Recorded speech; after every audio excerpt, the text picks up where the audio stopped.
Alright guys, hope everyone's well and welcome back to the channel. So today I'm in for a pull day. First movement today being a cuffed pullover. Typically I like to start with a lat focused movement when I'm training my back. The reason being is typically people's lats are going to be weaker than the upper back. It also means doing this first before going into a bent over row. I feel a bit safer, I feel a bit warmer before going into that high risk movement. You'll notice as well when I'm doing this pullover and performing it single arm, it allows me to just have a bit better alignment for my lat. And what you'll notice is I'm not square on when I'm performing it.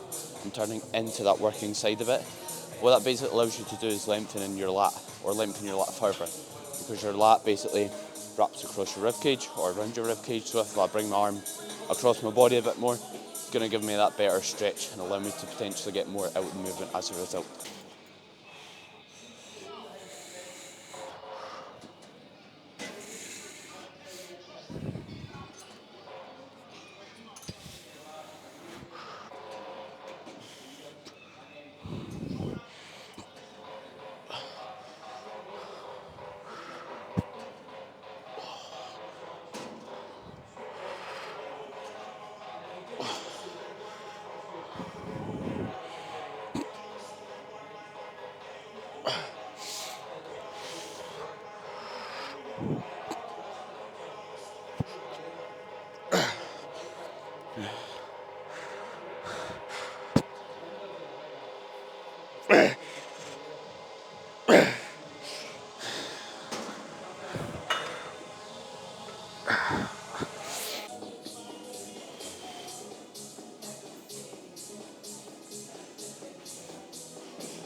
So next up today we've got a dead stop barbell row. There's nothing inherently magical or special about the dead stop row. It's just a case of kind of picking a row variation of your choice, getting strong at it over time, and then it will show in your physique in my opinion.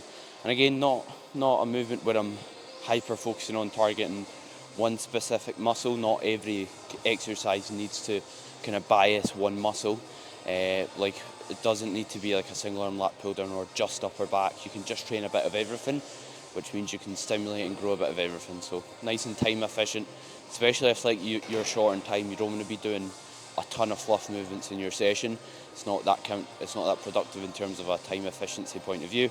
So yeah, this movement I'm getting on pretty well with. I tweaked my back and I've been having on and off back issues, and it's a movement that's really safe for myself, which is obviously a good thing as body weight's going down as I'm in contest prep. So yeah, I've just got the one set here, and I've not got like an exact rep range you need to work in. Typically I'll do a bit of a lower rep range, maybe like 8 to 10, but I try and keep this relatively strict, again, just so it's a bit safer with how my back currently is. But saying that, it's been feeling very good at the moment.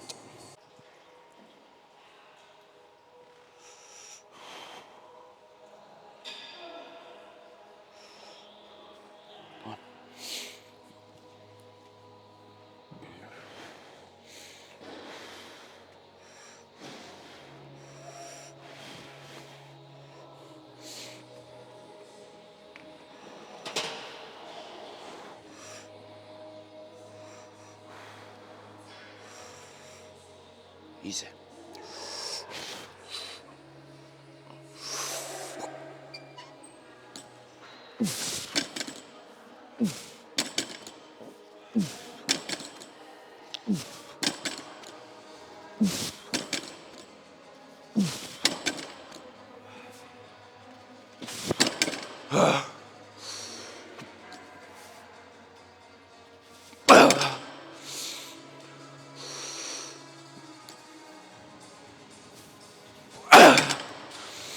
Come on.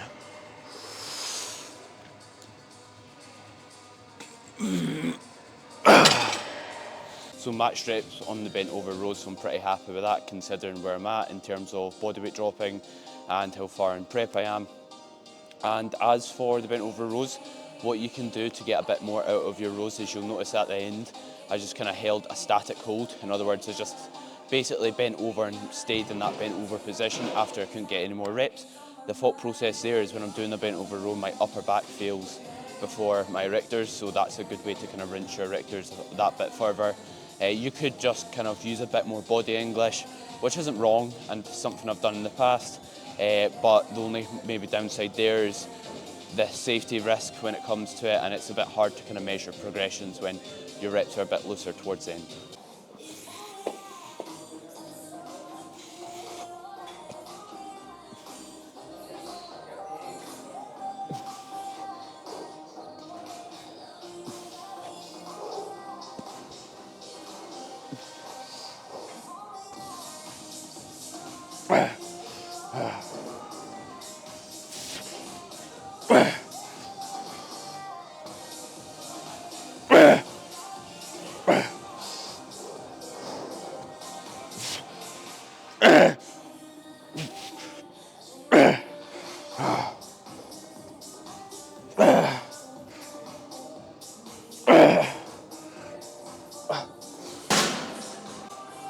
So rep ranges here for the single arm lat pull down is one set of 8 to 10, another set of 12 to 15, sorry.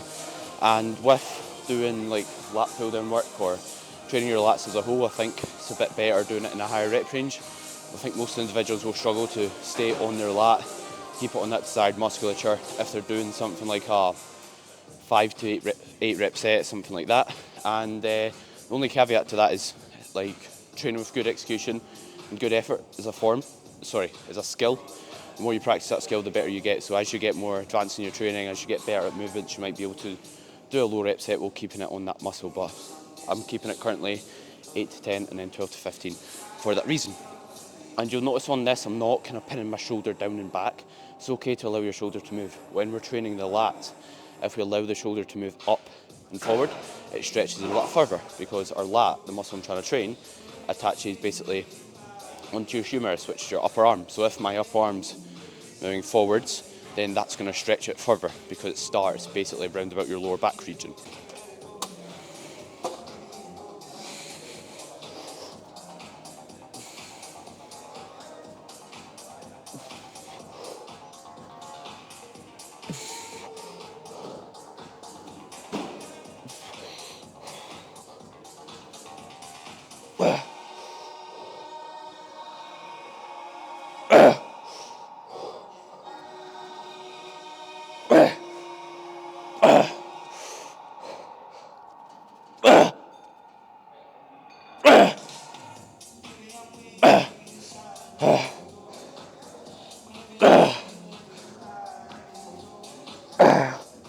So finishing these off with partials, the reason being is when we think about this exercise, later on in the session it's quite hard to kind of get your elbow right the way down to your hip, but I've still got a lot of energy in this other position. So since I can still recover from it, I'm still kind of milking that basically top half of the rep, getting a bit more out of it, because if I stop here when I can't get my elbow to my hip, I've still got a decent bit to give in that other portion of the rep, so I'm milking it and getting basically failure throughout what you could class as a full range when you're performing it.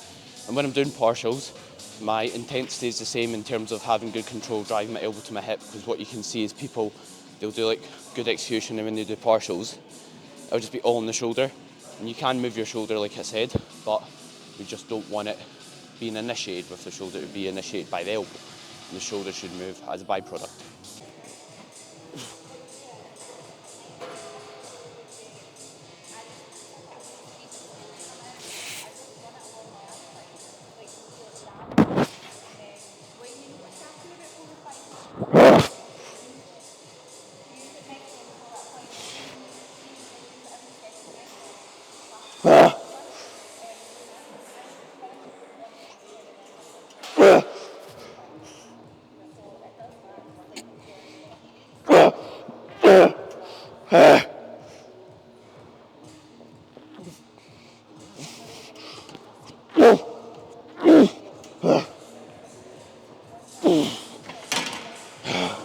So when I'm training the upper back during that chest supported row, what I'm thinking about is keeping my chest proud in that stretch position and allowing my shoulders to come forward.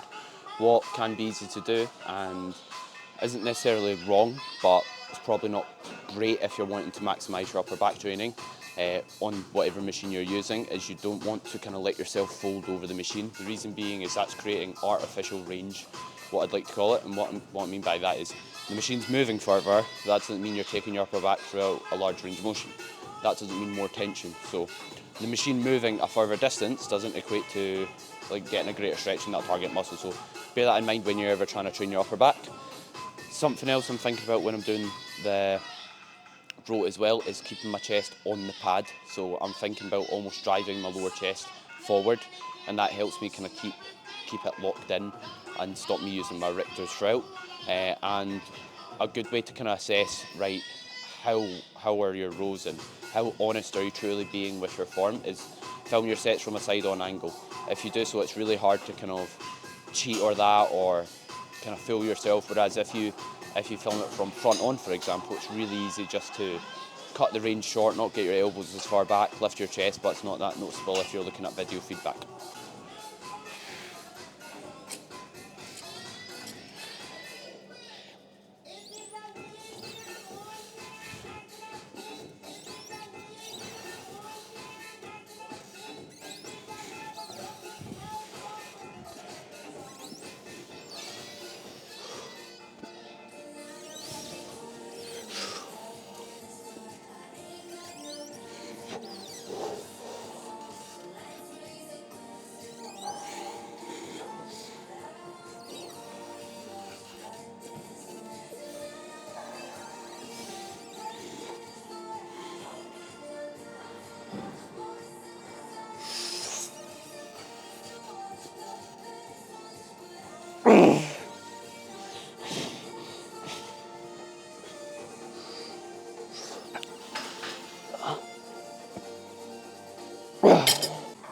So next up we've got the gym Leco bicep curl. I'm a big fan of this piece of kit, and the reason being is, see, if I tell you to face your palms up, you'll naturally put yourself in the position the machine kind of moves in. Whereas when you're doing a preacher curl where the handles are kind of together fixed like a typical preacher curl, typically it might not be the most comfortable on things like your wrists, elbows, etc. and it's hard to kind of line yourself up effectively. And on this, what I'm thinking about is, again, trying to get maximum range of motion. People tend to kind of skimp out when it comes to a bicep curl and not quite get into that stretch position and kind of rush the sets, etc. And like, what I'd say is, if the weight you're using doesn't reflect your musculature, there's probably something wrong. What I mean by that is, if you get off a machine, someone goes on it, they're 2 times your size, and then they're lifting less weight than yourself, then maybe question, do you need that much weight to get the job done? Or are you potentially lifting too much than you need to, or maybe sacrificing form for just lifting more load from A to B? So next up we've got a dual arm hammer curl. Doing it dual arm just because I can't be bothered doing it single arm, to be honest.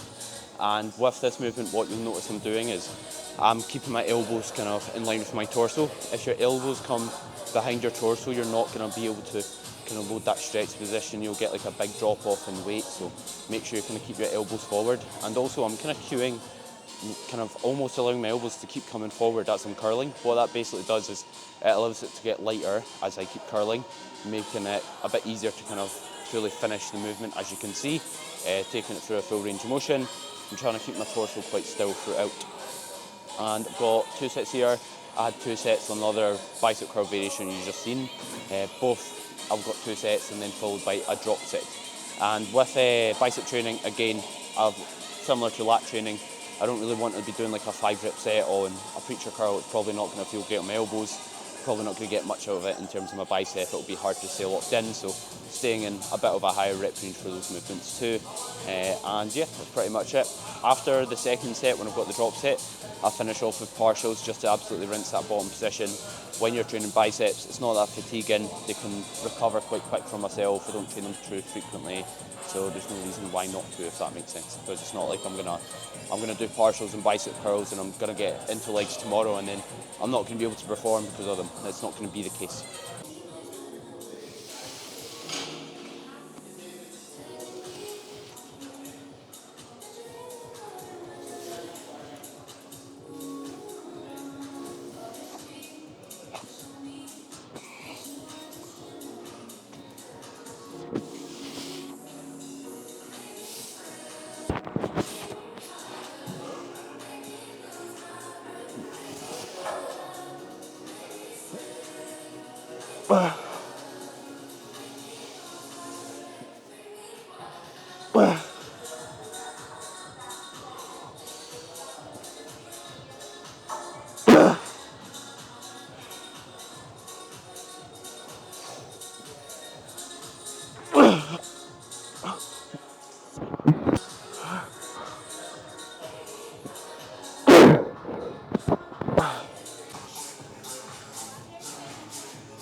So I'm currently doing a round of posing after every workout, holding each pose for 10 seconds. This is the new posing room in the gym, and it does not do me any favours in regards to my tan. I look pretty much like Casper the Ghost here. So I hope you enjoyed the video and you got a good insight into what my training looks like. So yeah, with the posing, reason I'm doing it post-workout every session is a large part of it's just practice and technique. So the more you drill it, the better you'll get. As well as that, it's a good form of expenditure, meaning it burns calories. So if I can do more posing, burn calories, not have to do as much expenditure outside the gym, then that's kind of a double whammy, a win. So yeah, with my training at the moment and my nutrition, we've not really changed pretty much anything. We made an initial adjustment when prep started, but apart from that, it's been smooth sailing. Everything stayed pretty much the same because we're losing at a good rate. I started off pretty lean, so I didn't have to kind of rush things, drastically cut food when I've had a slow week of kind of losing. So hope you've enjoyed the video. Any questions or any content you'd like to see, let me know, and greatly appreciate everyone watching.